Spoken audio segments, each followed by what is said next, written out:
সিরিয়ায় অন্তর্বর্তী সরকারের প্রধান হলেন মোহাম্মদ আল বশির। বিরোধী গোষ্ঠী সিরিয়ার নতুন অন্তর্বর্তীকালীন সরকারের প্রধান হিসেবে মোহাম্মদ আল বশিরকে নিয়োগ দিয়েছে।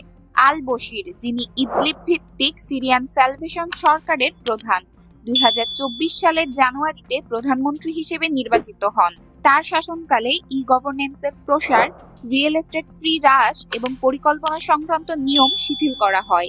আল বশিরের রাজনৈতিক ক্যারিয়ার শুরু হয় সরকারি আওকাফ মন্ত্রণালয়ে ইসলামী শিক্ষার পরিচালক হিসেবে। পরবর্তীতে 2022 থেকে 23 পর্যন্ত উন্নয়ন বিষয়ক মন্ত্রী হিসেবে দায়িত্ব পালন করেন তিনি।